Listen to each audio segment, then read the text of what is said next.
Eu convido, então, o ministro da Economia, Paulo Guedes, para se juntar a mim aqui.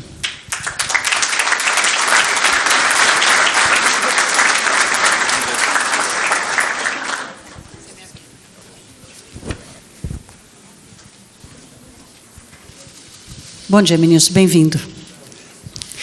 Ministro, a gente ouviu um pouco aqui do Luiz Felipe dos desafios, né, e do quadro atual, especificamente da reforma administrativa. O senhor sabe que o senhor ganhou muito o público e a opinião pública no Brasil pela forma com que o senhor diagnosticou os problemas brasileiros, né? O senhor conseguiu encontrar uma forma de explicar para a sociedade, com um diagnóstico muito preciso e com analogias muito interessantes, quais são não só os problemas, mas também os desafios do Brasil.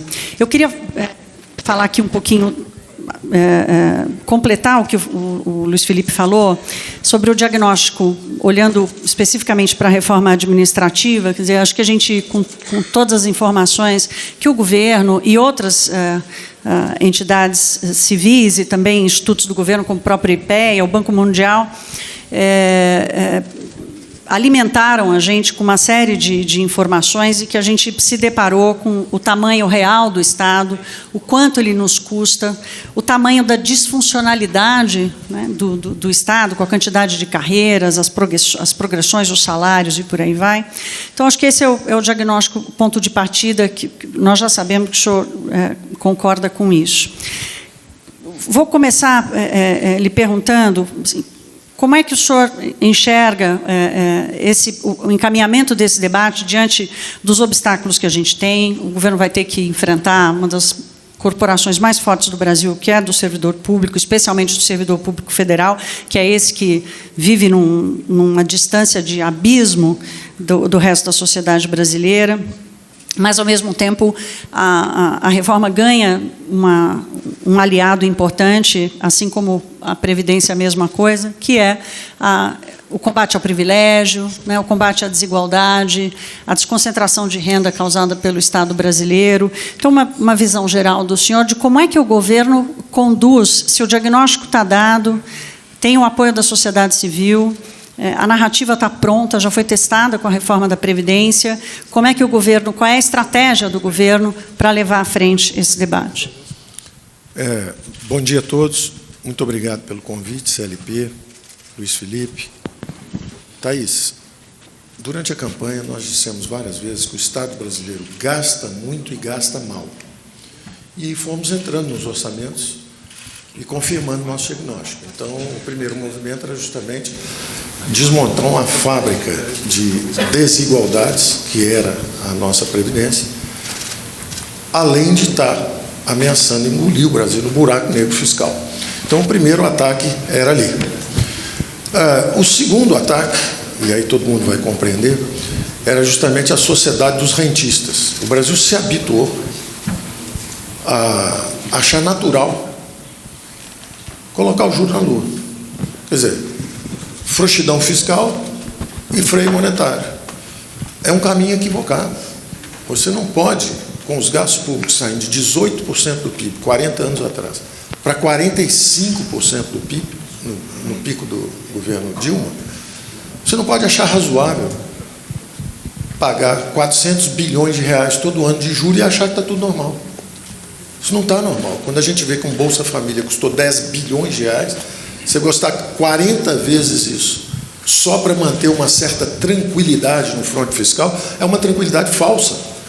É uma perversa distribuição de renda, é o paraíso dos rentistas, é a destruição dos empreendedores. Qual a empresa que consegue gerar rentabilidade para pagar 50%, 70%, 40% de juros ao ano? Nós vivemos décadas assim. E essa era a segunda maior despesa do governo. Então, a primeira era 750 bilhões com gastos anuais de previdência, e subindo 40, 50 bilhões todo ano.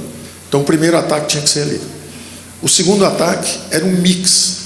Em vez de frouxo fiscal e freio monetário, é o contrário. Controla os gastos do governo e pode até, a taxa de equilíbrio de juro baixa, você pode até afrouxar um pouquinho a moeda. É o que nós fizemos. Isso faz uma diferença brutal para a economia. Nós estamos com um juro agora de 4,5%. O resultado disso, As simulações é que as despesas de juros de um ano para o outro vão cair 120 bilhões de reais.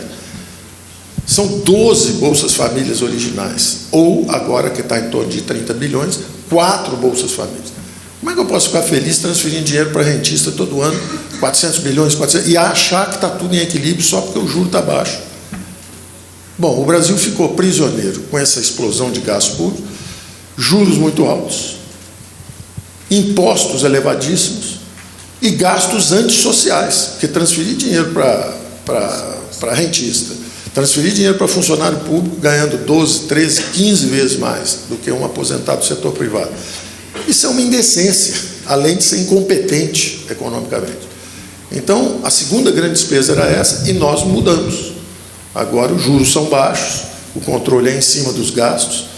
As pessoas me perguntavam, e o déficit, quanto é que vai ser o déficit? Olha, em vez de estar precisamente equivocado, que é o que eu achei lá, quando a gente chegava lá, tinha um controle total, todo mundo sabia informar tudo. Eu nunca vi um país ir para o saco tão organizadamente, tão sob controle. Você chega lá e pergunta, qual é o déficit? O déficit é tanto, o ano que vem vai ser tanto, depois vai ser tanto. Qual a estratégia de um ministro, geralmente, para sobreviver?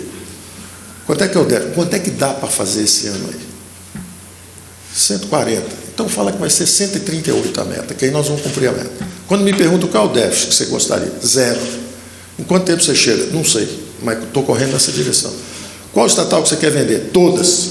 Em quanto tempo você chega? Não sei, mas tem que correr nessa direção.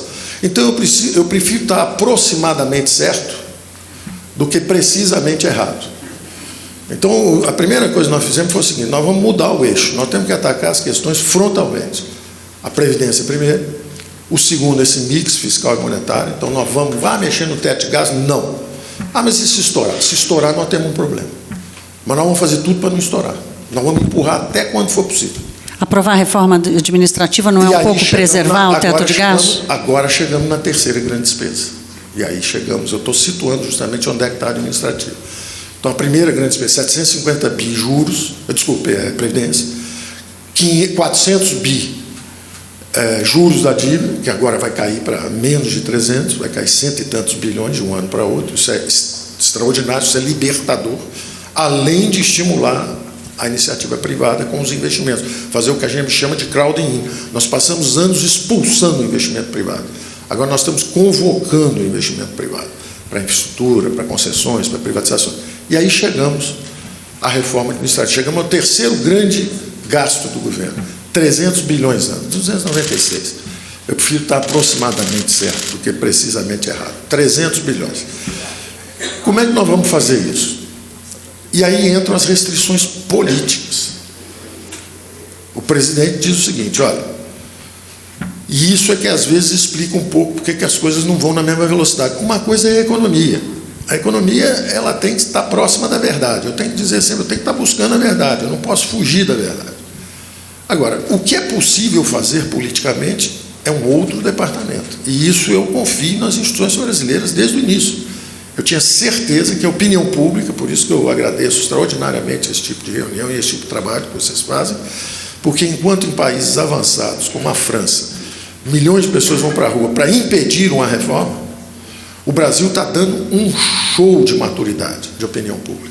Milhões de pessoas na rua pedindo uma reforma, em benefício de gerações futuras.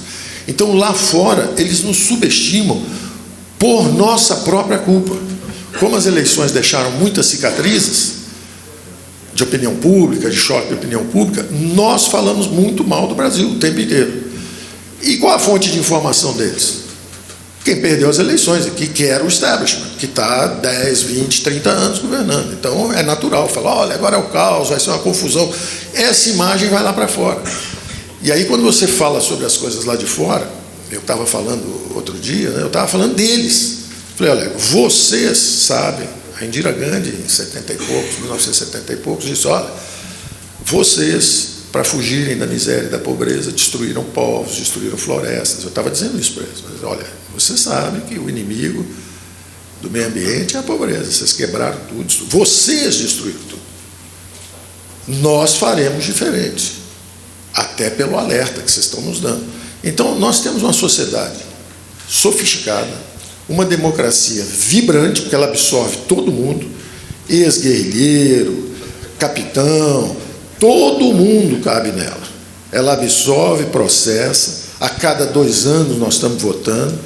Eu não conheço país que foi para hiperinflação sem comer cavalo, é a exceção do Brasil, né? Você pega lá o Bresciano Turrone, a história da hiperinflação na Alemanha, 17 mil cavalos abatidos em janeiro, 14 mil em fevereiro, 37 em março, 0. Por quê? Porque comeram os cavalos todos, não tinha mais cavalo para comer. O Brasil foi para a hiperinflação, sofreu os piores moratória externa, recessão. O Brasil é prisioneiro de uma armadilha de baixo crescimento há décadas. Era um país que crescia 7,5%, mais do que China, mais do que Coreia do Sul, mais do que Japão. O Brasil, e eu usei essa imagem, é uma baleia gigantesca, enérgica, tem energia, tentando, se debatendo, e nós vamos arpoando. Nós não paramos de arpoar até ela parar. Agora ela parou. Então nós vamos tirando os arpões. Olha onde é que está o arpão mais agudo. Onde é que está o buraco fiscal? Tira um, tira 2. A economia começa a se mover. E aí chegamos à reforma administrativa, é o terceiro grande gasto. Aí vem as restrições políticas. Não vamos atingir os direitos existentes dos funcionários atuais. Isso é uma restrição política. É uma restrição política. Agora, a quem cabe remover ou enfrentar restrições políticas? Ao Congresso, ao presidente. Então, é uma dimensão política. Então, o Paulo vai falar sobre isso, ele vai aprofundar um pouco a reforma, mas eu só quero dizer o seguinte: a nossa reforma de justiça administrativa vai, agora ela vai com restrições políticas. Se chegar na Câmara, e eu acho extraordinário isso, opinião pública, 88%, como disse o Luiz Felipe, apoiam, e 90% apoiam a meritocracia e a avaliação. A avaliação pode até ser simples, pode ser um botãozinho vermelho, um amarelo, da opinião pública. Eu acho que cada brasileiro que entrasse em qualquer departamento público, vou tirar um passaporte, vou pagar um DPVAT, qualquer coisa, você aperta um botãozinho quando você sair. Amarelo é razoavelmente atendido, vermelho é fui muito mal atendido, verde ok. Isso vale mais até do que a avaliação dos chefes, porque a dos chefes é 9,5. Né? Eles dão 9,5 eles para eles mesmos. Nós temos que saber a opinião pública. Então nós estamos entrando agora na reforma administrativa, e eu te passo num minuto, mas eu estou só situando a administrativa como o seguinte: veio a primeira, veio a segunda, agora vem a terceira, que é controlar, como disse o Felipe, a criar a meritocracia, valorizar o bom servidor. Então a ideia era o seguinte: não atinge o direito de quem está, mas é o seguinte: para ganhar estabilidade agora, tem que provar que é um bom servidor, tem que trabalhar 5, 6, 7, 8 anos, 10 anos, ser avaliado pelo chefe, tem que ter espírito de equipe. Não pode, então tem que haver isso. Se não é possível politicamente aplicar para quem está hoje, coloca um filtro pelo menos para o futuro. E aí a nossa proposta original, com essa restrição política que o presidente falou assim: eu não quero atingir os atuais. Ora, é uma proposta do presidente, a nossa pode ir assim, mas a opinião pública, o Congresso pode dizer: olha, nós queremos mudar isso aqui, nós queremos. E o meu conselho, inclusive, presidente, foi o seguinte: presidente, acelera isso, sabe por quê? Se levar mais 1 ou 2 anos, vai cair a estabilidade pública, a estabilidade para o funcionalismo público atual também. Porque vai ficando, o buraco vai ficando cada vez mais aparente, e vai chegar um momento que a opinião pública vai dizer o seguinte: olha, tem que cortar, tem que demitir mesmo, tem que. Então, e eu confio muito no Congresso. Eu falei isso muito lá fora, o Congresso está trabalhando, as lideranças estão trabalhando, todas essas reformas que estão sendo encaminhadas. Isso, na verdade, é uma transição incompleta. É importante a gente ter em mente isso. O Brasil era um Estado absolutista, centralizador, um leviatã, um Estado robesiano, politicamente fechado. O Estado brasileiro foi moldado sob um regime estatizante, dirigista. Quando nós redemocratizamos, nós começamos a nossa glasnost, fizemos a abertura na dimensão política, mas não transformamos o Estado na mesma velocidade. Daí as disfunções, fomos para a hiperinflação, fomos para juro alto, saímos aumentando impostos, porque nós não estávamos maduros como sociedade para fazer a transição. Os economistas deram tiro na direção errada, atacando sintoma, congelando preço, congelando ativo financeiro. Os políticos estavam inebriados. O resultado final é que o Brasil é gerido hoje por um software. É uma imagem que o Mansueto usa sempre entre nós, é um software. Quer dizer, a classe política foi esvanecendo, ela foi sumindo. Quem controla o orçamento está tudo carimbado, o dinheiro está todo carimbado. Então, todas essas reformas, o processamento político é do Congresso. Ele é que sabe, em vez de uma reforma só, vão 3. Mas, na minha visão, se você perguntar a um bom economista qual é a visão, isso é um processo integrado, é de equilíbrio geral. É uma transformação do Estado em suas dimensões. Então, vamos ver. Primeira dimensão, a intertemporal, gerações futuras. Nós estamos gerando um problema tremendo para gerações futuras. Nós estamos desempregando em massa com esses encargos trabalhistas que nós temos. Então, são 40 milhões de brasileiros que estão fora do mercado de trabalho formal. E 40 milhões de brasileiros vão envelhecer e vão usar a Previdência. Eles vão quebrar a Previdência de novo, daqui a 20 anos. Nós nos salvamos com essa reforma, mas nós não fizemos a transformação do regime ainda. Aí vamos para uma segunda dimensão, administrativa. Tem que realmente criar... Eu não vou reproduzir o discurso do Luiz Felipe, que foi brilhante. Tudo que ele falou e tudo que o Paulo vai falar. É outra dimensão. Tributária, a mesma coisa. Nós precisamos, não só na forma de arrecadação, em vez de 54 impostos, ter 5 ou 6, 2 ou 3 bases, consumo, renda, estudamos essa de digitais, transações, alguma coisa que te dê um pouco mais de base para você poder baixar as alíquotas, estamos estudando isso, ou continuar com 50 impostos malucos. Nós vamos ter que encaminhar isso também. E não é só do lado da forma de arrecadar, é para onde vai o dinheiro. Então, nós fizemos uma proposta agora, do Pacto Federativo, de transferir 450 bilhões de reais para estados e municípios. As pessoas não estão percebendo, elas perguntam assim, cadê a política social? Ora, nós estamos dando 450 bilhões para prefeitos e governadores. Agora, vocês é que sabem se isso vai ser para a segurança pública. O prefeito da cidade é que sabe se ele está precisando de segurança pública, ambulância e escola, ou os 3. Ele é que sabe. Então, tem uma enxurrada de propostas entrando. O Congresso é reformista, é um Congresso reformista. Eu vejo os personagens, estou vendo agora o Rodrigo Maia ali, o nosso presidente da Câmara, apoiando as reformas, conduzindo a reforma da Previdência. Estou vendo o senador Márcio Bittar à frente do Pacto Federativo. Ele pegou a mensagem, ele está defendendo melhor do que eu a recuperação do controle dos orçamentos públicos pela classe política. Em vez de ser um software, é a classe política que, nas democracias avançadas, é que controla os recursos públicos.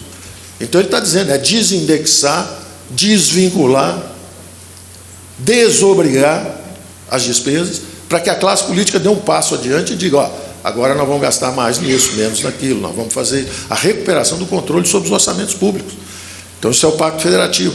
Então, essas reformas estão entrando e elas vão passar. E o Brasil está demonstrando uma maturidade extraordinária. Ministro, a classe política está preparada para reassumir esse controle dos orçamentos públicos, em vez de deixar isso gerido por um software. Deixa eu aproveitar aqui, primeiro, anunciar a chegada do Rodrigo Maia, presidente da Câmara dos Deputados.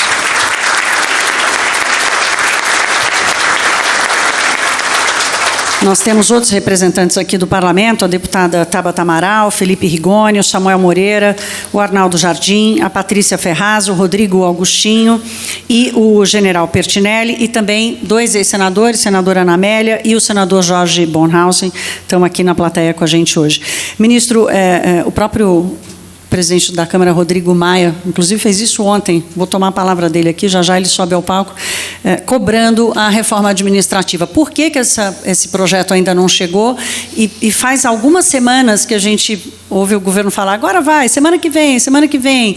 Qual é o compromisso que o senhor faz aqui hoje com essa plateia, com esse movimento de apoio à reforma, de quando esse projeto vai chegar nas mãos do Congresso? Nós tivemos um momento mágico, em junho e julho do ano passado, que quase engatou. E o presidente da Câmara estava a 1000 por hora, porque ele conseguiu aprovar o primeiro turno lá da reforma da Previdência, e chegou a haver um ensaio do seguinte, vamos, na semana seguinte, fazer o segundo turno, e fazendo o segundo turno, a aprovação na Câmara da Previdenciária, o Alcolumbre chegou a cogitar, presidente do Senado, chegou a cogitar de não sair em férias.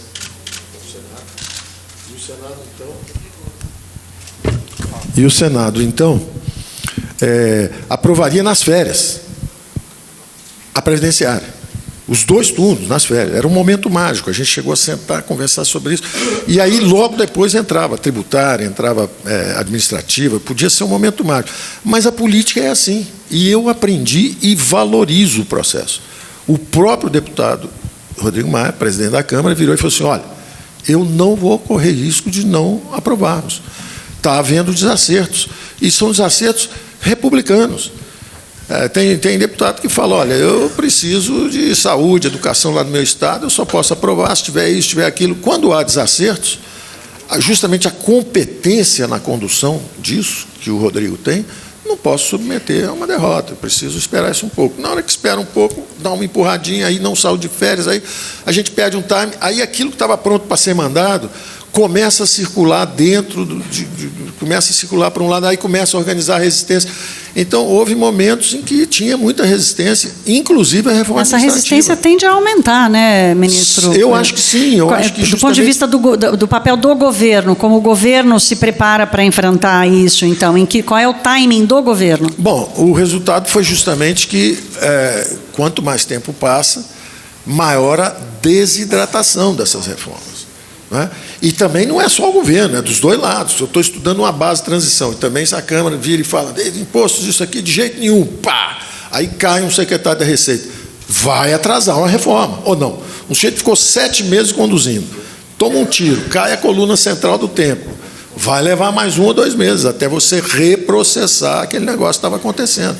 Então, e isso é natural, não tem problema. O senhor não está com... Qual é a pressa que o senhor tem? Então, não, qual é o timing do governo? Eu acho o seguinte, uma coisa é o que nós queremos, nós vamos encaminhar tudo, esse é o compromisso. Vai administrativo, o compromisso foi do presidente, o presidente falou, eu vou encaminhar. O presidente da Câmara, corretamente, está pressionando a implementação, o ritmo das reformas. Está dizendo, olha, pode mandar que nós estamos preparados. Os acordos estão sendo brilhantemente conduzidos por eles lá. O presidente da República, ele chama, conversa com o presidente do Senado, com o presidente da Câmara, eles estão se entendendo, eles conversam sobre isso, e o compromisso está assumido entre eles. O presidente Rodrigo Maia falou, olha, pode mandar a administrativa aqui para nós começamos aqui pela Câmara, a tributária já vai para uma comissão mista, Senado e Câmara, o Pacto Federativo já está no Senado, então, o fatiamento, o ritmo de processamento, se é de uma vez, quem vai primeiro, eu confio plenamente na classe política. Eles é que têm que processar isso. É o presidente da República que sabe. Por exemplo, ele chegou um momento, ele falou assim, olha, eu não vou dar um pretexto, tá, essa briga na América Latina inteira, passeata, gente que quebra na rua, morreram 30, 40 pessoas lá no Chile. Presidente, eu não vou dar um pretexto, eu sei que vocês estão bem intencionados, mas eu não vou dar um pretexto para botar uma desordem aí na rua. Vamos esperar clarear um pouquinho, vamos para o fim de ano sossegado, começando o ano que vem, eu mando o administrativo. Então, o presidente nunca foi contra a reforma administrativa. O que ele fez foi uma questão de timing, foi tática, não foi estratégia. E ele agora quer atender o pedido do presidente da Câmara, que falou o seguinte, mandem a administrativa. O presidente da República disse o seguinte, nós vamos mandar, assim que o Congresso chegar, nós vamos entrar com a administrativa. Deixa eu aproveitar, então, uma última pergunta, para depois a gente ouvir o Rodrigo Maia. Qual é a meta que o senhor quer dividir aqui com a plateia hoje? Como é que a gente pode lhe cobrar daqui a 6 meses ou daqui a 1 ano? Qual é o compromisso que o senhor assume aqui hoje com o timing, com o conteúdo da reforma? Porque se há um movimento da sociedade civil desse tempo, eles também têm que se preparar para o que defender e que tempo, né? Eu acho o seguinte, a nossa meta é a transformação do Estado. Então, a reforma tributária, adoraríamos se ela fosse possível ser feita em 3 meses, 6 meses, estamos dando a nossa cota. O que nós vamos fazer? Vamos mandar justamente para não invadir território alheio, eu não posso chegar para 5 mil municípios e dizer, olha, agora mudou isso aqui. A minha jurisdição é o governo federal. A Câmara pode, o Legislativo pode, mas o ministro da Fazenda não pode chegar e, olha, acabou o ISS, vocês agora não recolhem mais esse imposto, vocês vão fazer um IVA único aqui comigo e eu é que mando. Eu não vou fazer isso. Eu já senti que não é assim. O que eu posso fazer é o seguinte, olha, aprovamos o IVA, é um imposto mais eficiente, mais efetivo, vamos entrar com ele aqui. Estamos juntando PIS e COFINS, estamos entrando com o nosso IVA federal aqui. Estados e municípios estão de acordo? Municípios estão em dúvida, estados estão de acordo. Ok, 26 estados, acoplem. E aí é um equilíbrio geral. Nós vamos perceber o seguinte: tem gente que ajudou a formular a proposta do IVA único, que estava pensando em 25% de alíquota. E tem gente dizendo que, se for para botar os municípios dentro, chega a 30%. Isso destrói o setor de serviços brasileiro.